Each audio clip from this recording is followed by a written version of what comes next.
विराट चैतन्य नमस्ते विराट चैतन्य। मैं पवित्र दिव्य चैतन्य हूँ, मैं पवित्र दिव्य चैतन्य हूँ। आप पवित्र दिव्य चैतन्य हो, आप पवित्र दिव्य चैतन्य हो। प्यारे दोस्तों, प्यारे राजकुमार और राजकुमारियों, इस पृथ्वी पर हमें स्वर्गता लानी है, चैतन्यता को जगाना है। तो कल मैंने यूनिवर्स से पूछा, तो हमारा सबसे बड़ी जो तकलीफ है ना, हम फरियाद बहुत करते हैं। तो इतना ख्याल रखना कि हमारी अंदर जो ईश्वर बैठा है वही वो फरियाद सुन लेता है और वो मैनिफेस्ट करता है। जब से बच्चे का जन्म होता है ना, तो हम लोग जो है ना, फरियाद जो है उनकी सुनते रहता है। क्या वो कुछ भी बोलेगा, बाजू वाले ने मेरे को मारा, तो हम झगड़ा करने के लिए तैयार हो जाते हैं। तो प्यारे दोस्तों, जब ये बचपन से ही बच्चों को सिखाया जाता है कि बेटा ये तो संसार है, होते रहता है, आपको थोड़ा सह लेने का।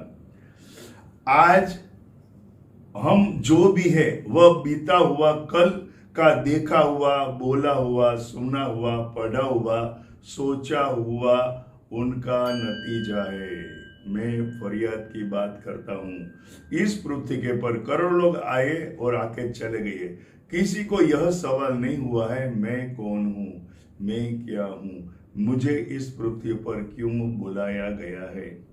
इस ब्रह्मांड में भगवत्ता और बुद्धिमत्ता के अलावा और कुछ भी नहीं है। जो आपको दिखाई देता है वह कुछ भी बेवजह नहीं है। इस पृथ्वी पर हमारा होना भी एक वजह है, लेकिन हमें मालूम नहीं है। यह एक पहेली है, जिसको उत्तर मिल गया उसने जीवन जी लिया, बाकी सब देखते रह गए और आए और आकर चले गए।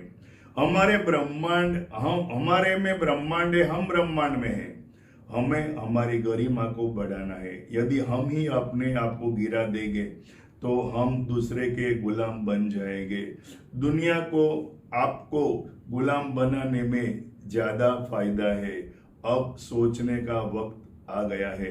आप बेहोशी में फरियाद करते हो, लेकिन आपके भीतर बैठा हुआ ईश्वर होश में ही होता है।